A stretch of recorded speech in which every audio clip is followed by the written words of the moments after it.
It's the Houston Texans taking on the Philadelphia Eagles. PA Sports coverage of the National Football League is on the air.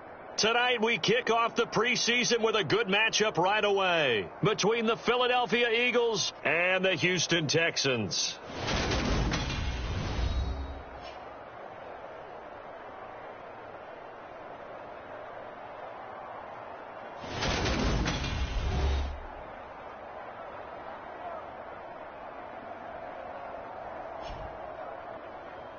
Charles Davis alongside me, and I'm Brandon Gaudin. And, folks, the wait is over. Yes, it's just the preseason, but football is back in your living room. And I'm excited. I know you are as well. The summer heat feels good on these old bones, especially because we're not putting on pads. We don't have to be out there in that heat running into other people. But I'm glad these guys are. Football is back. And he takes this near the 25. Just a little pass there. Call it the 26. So out come the Texans for their opening drive. And trotting out there, a guy who's established himself as a veteran in this league, now in his 5th year at quarterback. I tell you what, when he is on schedule for that week, secondaries take notice because you've got to stay alert back there on every snap. A truly powerful arm, one that's capable of challenging any level of the defense on any given play. That's why so many scouts preach arm talent when preparing for the NFL draft. A quarterback with arm strength to make every throw in the book.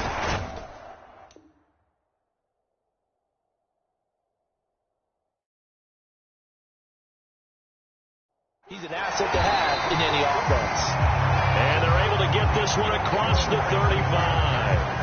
12 yards on the gain. A great start for this offense. So here's a 1st and 10 at the 38.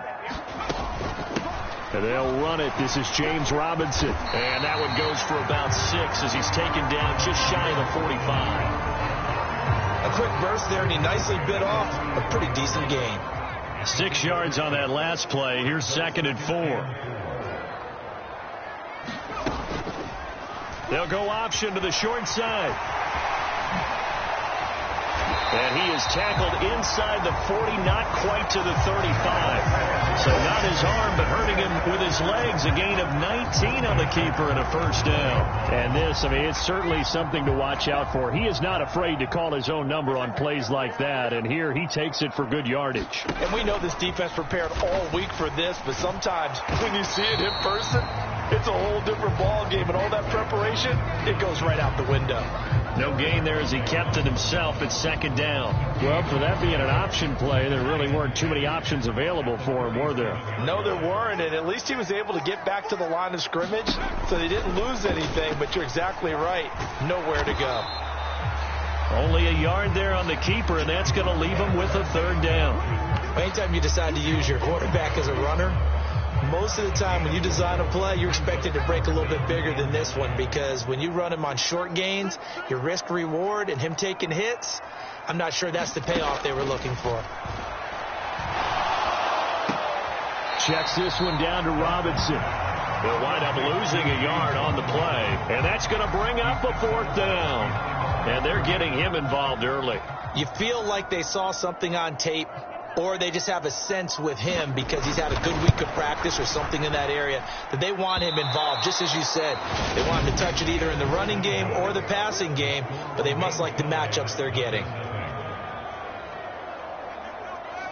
I'm about to say something that seems really obvious, but you hate to see your kicker miss on the opening drive because now you're starting to wonder what goes through his head.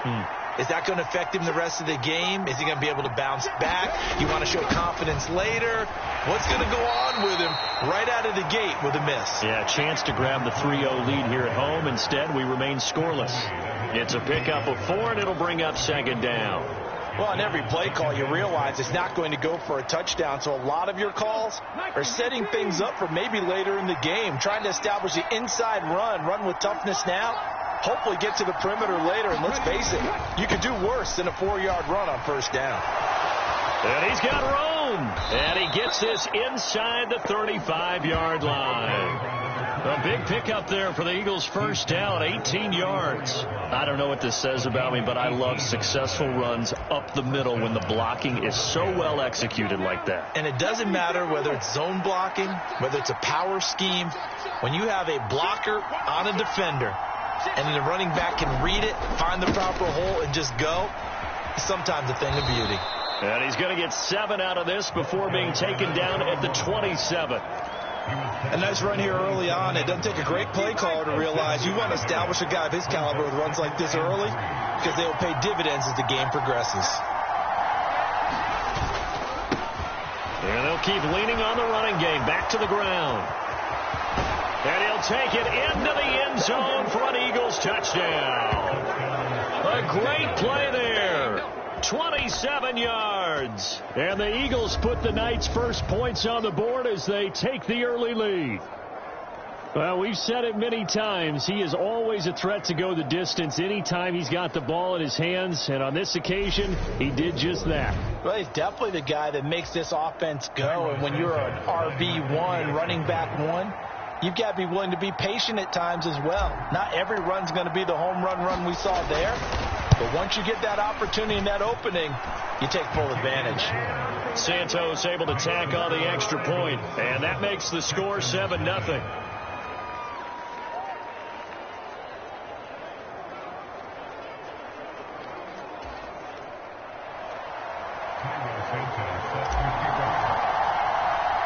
Now after the touchdown, here's Santos to kick this one away.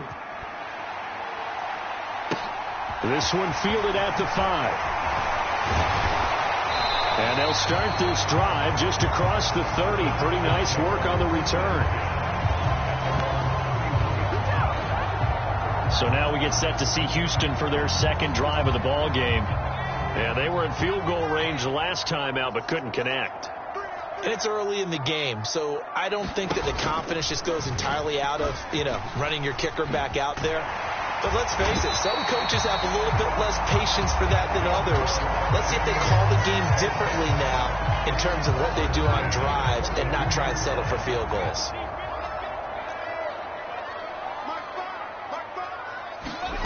On 1st and 10, Dawson. This one complete to Mecole Hardman. And they're going to get this up to midfield. They kept the receiver in the short field, but that let his quarterback get the ball quickly to him before either guy in double coverage could react. On 2nd down, here's the option. And great blocking downfield as he's got this almost to the 35-yard line. And that one will go for 13 yards on the keeper and a first down. I tell you, there is no antidote for speed, even at the quarterback position, as he keeps it himself and turns it into good yardage. And it still takes time for a defender to react. Even as quarterbacks carry the ball more and more in today's NFL, they're still a little bit in disbelief and realize, oh my goodness, he's running with the ball. He may be 8, 10, 12 yards downfield at that point. And they'll get 8 out of this before being stopped at the 28. We've seen quite a bit of the short passing game here early on first quarter, haven't we? We have, and I think it works a couple of ways for this team because, number one, you throw the short game until they stop it. And if they're not going to stop it, you keep throwing it, and occasionally you'll break a tackle and turn it into a bigger gain. Also, if they start to creep up, start to pressure receivers, now you go over the top, take it deep, and now you get some of those big shots downfield. Give them 17 on the pickup there, and the Texans also get a new set of downs. Those are the types of runs they told us they want to see more of. Look, they'd love the 60 to 70-yard runs, but those 10 to 20-yarders, they can help you win a ball game. And that means everyone's invested because you know the big guys up front. That's what they do. They try and move people. But when you get your perimeter guys involved downfield, that means that they care about the running game, and they know it helps their team. The run got 4. Now they deal with a 2nd and 6. Looking to throw. Dawson.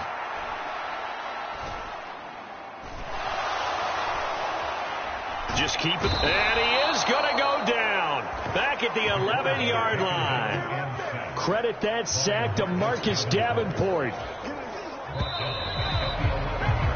After one, 7-0 on EA Sports.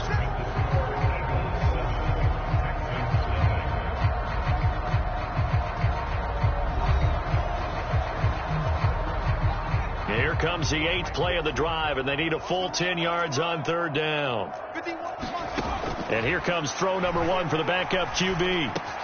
Touchdown, Texans! An 11-yard touchdown. And the Texans are an extra point away from evening this one up. Ryan Santoso now for the extra point.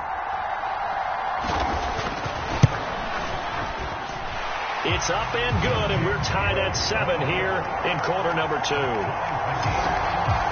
that drive goes 8 plays, and the result, a Houston touchdown.